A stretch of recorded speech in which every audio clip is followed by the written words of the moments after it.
If you're wondering which sci-fi masterpiece stands like an oasis in a desert, grand, profound, gripping, and thought-provoking, look no further than Dune. In 1965, FrankHerbert burst onto the scene with this novel, snagging both the Hugo and Nebula Awards, cementing its place as a sci-fi legend. It didn't just inspire the desert planet Tatooine in Star Wars, it's been hailed by countless readers as the Desert Bible.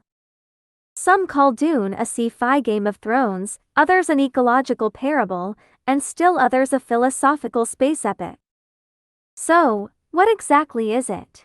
Today, we're diving into this sandy saga, unpacking Dune's mysteries across 10 dimensions, Herbert's creative journey, the story's core, real-world echoes, character fates, the trio of key elements, ecology versus tech, religion and culture, the legacy of sequels, the art of language and symbols, and its resonance with readers and society. Let's see how it builds a towering monument of thought from mere grains of sand. Dimension 1. Herbert's Desert Epiphany. FrankHerbert wasn't born a sci-fi writer. He came into the world in 1920 in Washington state, working as a journalist, photographer, and even a Navy sailor in his youth. It wasn't until the 1950s, when he wrote a piece on Oregon's sand dunes, that the spark for Dune ignited. That all-consuming sea of sand showed him nature's raw power and got him thinking about humanity's place within it. He spent 6 years diving into ecology, religion, psychology, and even Arabic culture to craft this book. Some jokingly say writing Dune was like planting a tree in the desert. You dig for water, sow the seed, and pray the storm doesn't wreck it all. The book's birth wasn't easy. Publishers thought it was too long and too weird, turning it down flat. Herbert had to break it into magazine serials, releasing it bit by bit. Finally, in 1965, it hit shelves as a full novel and took the world by storm. Can you picture it? A middle-aged guy grinding for 6 years to carve a sci-fi masterpiece out of sand, mirroring Paul's rise from obscurity to cosmic center stage. Herbert once said, "I wrote Dune to warn people about the dangers of hero worship." That simple line planted the seed for the whole story. But his inspiration went beyond just dunes. He was hooked on Middle Eastern vibes, the Fremen echo Arab Bedouins, and the Spice Wars scream oil conflicts. He dug into Zen Buddhism and Sufi Islam, weaving those ideas into Paul's art. He even consulted ecologists to design Dune's ecosystem.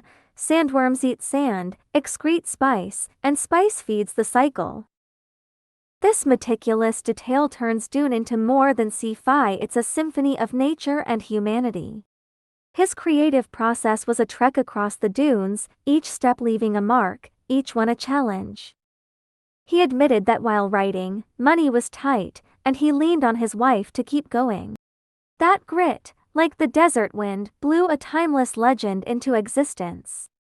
Dimension 2. The Power Game on Dune.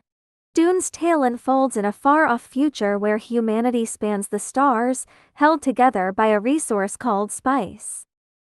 This spice only comes from the desert planet Arrakis aka Dune. It starts with young PaulAtreides, a duke's son, whose family gets ambushed by the Emperor and their rivals, the Harkonnens, stranding him in the desert. From there, the plot whips up like a sandstorm, twisting and turning in layers. First, Paul goes from pampered noble to fugitive. He and his mom, Jessica, are stuck on Dune, surviving with the family's Bene Gesserit skills and her smarts to dodge assassins. It's like chess. You set up the board, lose half your pieces, and have to claw back from the edges. Second, Paul blends into the Fremen, the desert natives. These tough folks ride sandworms and sip recycled water, treating spice like a holy relic. Paul wins them over with his foresight and fighting chops, stepping up as their leader. That's like finding new allies in the game, tipping the scales. Third, Paul awakens as the Kwisatz Haderach, a superhuman figure. He can see the future and control spice production, threatening the Empire's lifeline. Now he's not just a pawn, he's the one moving the pieces. Fourth, he launches a holy war, crushing the Emperor and Harkonnens to claim the throne. But what's the cost of winning? Fifth, Paul realizes he's become the hero he feared, a worshipped figure trapped by fate. These 5 twists, like winds on Dune, pull you deeper into the storm's eye. Dune isn't just an adventure, it's a chess match of power, faith, and sacrifice. Paul wins the board but loses his freedom, exactly what Herbert wanted to say. There's a bigger game too, the Bene Gesserit's 1,000-year plan to breed a savior. Jessica bucks the plan by having Paul, smashing the board and making the game messier.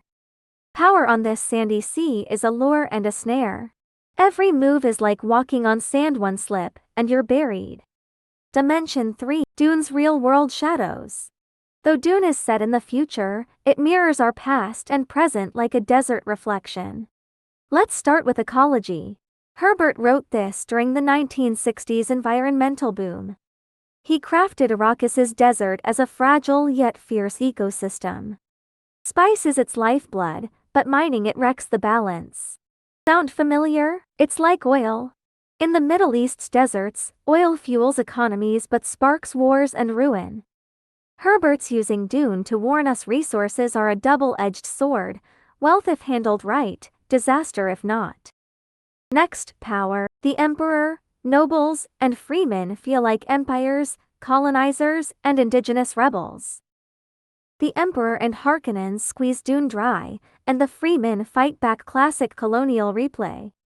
Think of Britain's opium trade in India or America's oil games in the Middle East. Power cloaks itself in civility but thrives on theft. Paul's jihad echoes religious wars, like the Crusades. When faith turns into a weapon, it's a sandstorm that devours all. Then there's humanity. Paul's foresight is a stand-in for tech. We can forecast weather or build nukes, but can we manage the fallout? Herbert wrote Dune under the Cold War's nuclear shadow, asking through Paul, does tech make us stronger or more fragile, progress or a trap? The Fremen's way, discipline and unity against sandstorms, mirrors how we face nature. Herbert's saying survival isn't luck, it's wisdom and adaptation. He even foresaw resource wars. Today's climate crisis feels like Dune come to life. Dimension 4, characters, sandy fates. Dune's characters are like shadows on the sand, sharp yet shifting, all wrestling with fate's winds. Take PaulAtreides first. He starts as a sheltered teen and ends up ruling the universe, but inside, he's torn. He's the Fremen's messiah and the Empire's menace, wanting to shield his family yet forced to sacrifice millions. His foresight's a gift and a curse. He sees the jihad's carnage but can't stop it, just watching history follow his visions. That split makes him like Oedipus in Greek tragedy, snared by fate's sandy web.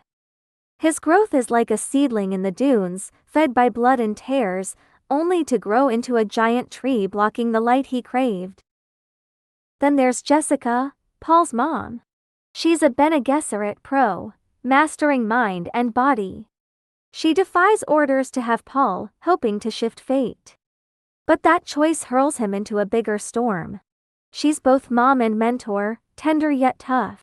She teaches Paul desert survival but loads him with a savior's burden. Her fate's like Dune's water, rare and slippery. She wavers between power and love, picks love, and rewrites the cosmos. Next up, Stilgar, the Fremen chief. He's the desert's soul, loyal and rugged. He doubts Paul at first but bows to his strength. He sees Paul as a messiah, only to lose freedom in the jihad. His tale's like a sandworm's path, simple but deep, a symbol of the little guy swallowed by power. His loyalty's like Dune, rock solid but no match for the storm. Last, Baron Harkonnen, Paul's nemesis. He's fat, cunning, and cruel, the Empire's dark side. He traps the Atreides but doesn't see Paul's comeback coming. He fails not from weakness but from missing Dune's and humanity's heartbeat. His end's like desert dust, scattered by the wind. His greed's a Dune viper, biting him and his house to death. These figures are like statues in the sand, each shaped uniquely yet molded by the storm. Herbert paints a human gallery, showing heroes and villains alike can't escape the desert's judgment. Dimension 5, the trio of sandworms, spice, and fate. Dune's heart beats with three elements: sandworms, spice, and fate, threading the story together. Sandworms come first. These massive beasts guard Dune and birth the spice. Their danger and treasure rolled into one. Herbert made them like nature itself, untamable, only livable with. Fremen ride them like we harness nature, but there's always the risk of a backlash. Their roars are the earth's pulse, a reminder nature has its own will. They glide through sand like time's river, eating all yet spawning all. Then there's spice. It's more than a resource, it ties power and faith together. Eating it stretches life and unlocks foresight, but it hooks you. The Empire runs on it. The Fremen call it sacred, think oil, opium, or even religion. Herbert's saying anything deified becomes a leash. Spice wars stem from human greed, and that chase often ends in ruin. It's sensed like a desert mirage, tempting and deadly. Finally, fate.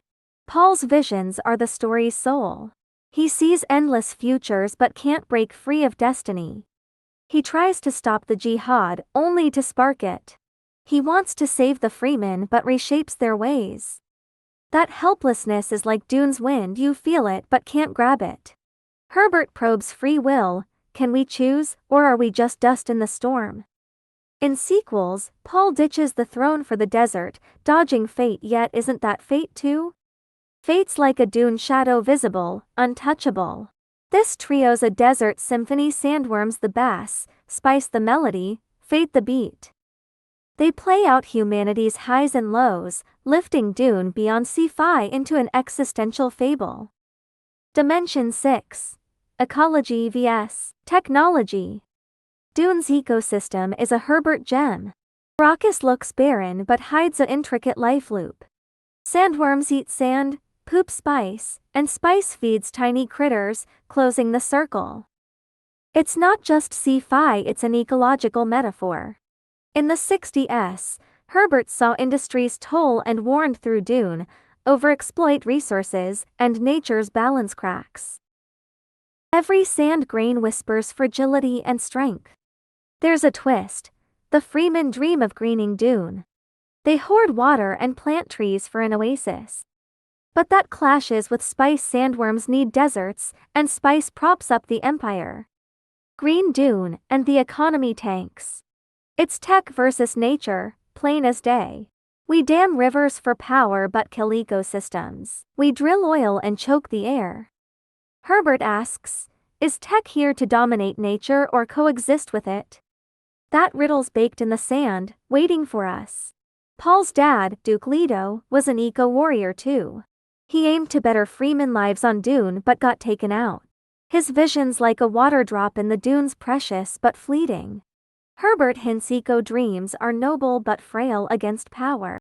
With today's climate mess, can we strike a balance? Dune makes us wonder. Tech's like a sandworm, wealthy one minute, wild the next. How do we ride it? Dimension 7. Religion and culture collide. Dune's religious depth is a big draw. Fremen beliefs mix Islam, Christianity, and primal nature worship.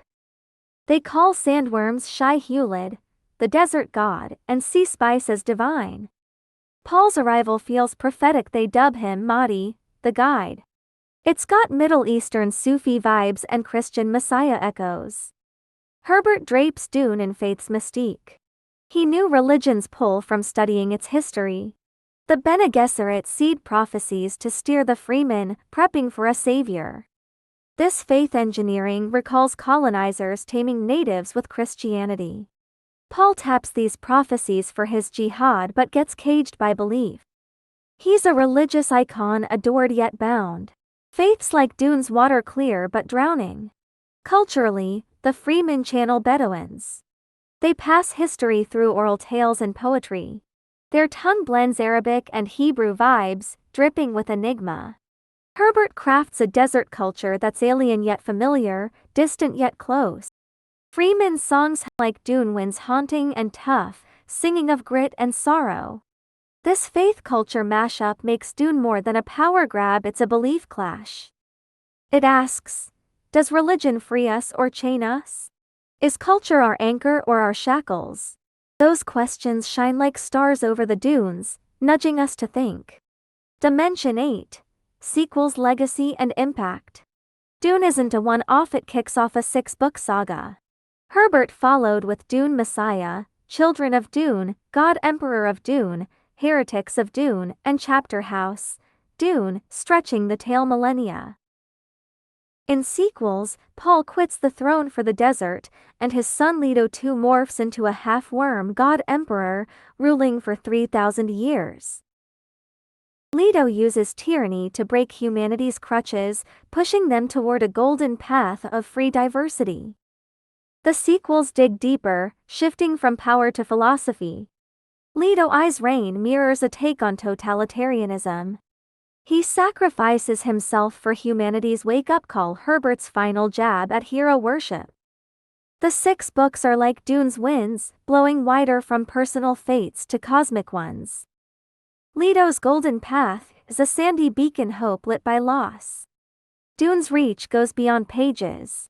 It sparked movies, games, and even green movements. The 1984 film's a quirky cult hit. 2021's reboot brought Dune back big. Terms like Mahdi and Shai-Hulud slipped into pop culture. Dune proves Sci-Fi can shape minds, not just entertain. Its tracks in the sand stretch on forever. Dimension 9. The Art of Words and Symbols. Dune's language is Herbert's genius stroke. He coins a universe of words and symbols, steeped in exotic flair. Take the names. Dune in English is short and punchy, like the desert itself. Arrakis rolls off the tongue with an Arabic growl, rough as sand. Mahdi and Shai-Hulud blend Arabic and sacred vibes, mystic and mighty. He even crafts Fremen lingo, water rings for life, sandwalker for warriors. These words gleam like gems in the dunes, radiating culture. Symbol-wise, sandworms are nature's muscle, Spice is Craving's face, Paul's eagle crest his clan's mark. These icons are Dune totems, simple, profound. Herbert builds a world you see and hear. Read Dune, and you'll catch sandworm rumbles and Spice's tang. This word symbol craft makes Dune more than text, it's a sensory feast. He hides philosophy in language too. The Bene Gesserit voice controls minds, like Zen snaps or psych tricks. Quisitz Haderach means shortening the way, hinting at Paul's time-bending fate. These words are Dune undercurrents, calm above, wild below, begging to be unearthed. Dimension 10. Readers and society strike a chord. Why does Dune hit home for readers across generations? It's more than a story, it's a vibe. In the 60s, the hippie wave chased nature and freedom. Dune's green theme was a bomb, echoing that era's industry backlash. Today, with climate chaos and resource fights, its foresight chills us. It's a mirror showing our own mess.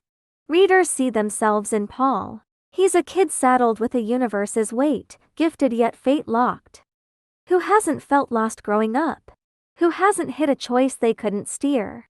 Paul's fight's a sandy reflection of our own. The Fremen's grit resonates too. They thrive in sandstorms, like us facing life's blows. On a bigger scale, Dune sparks talk. Eco-warriors cite it to slam overreach. Political buffs dissect its power-faith dance. Sci-Fi fans drool over its vision. It even nudges reality, ecologists nod to its Dune cycles and desert studies. Dune's ripple spreads from pages to the world. Closing. Lessons from the Dunes. Dune leaves you quiet after the last page. It's not the rah-rah of Star Wars or 1984's bleakness. It's a desert still on top, churning underneath.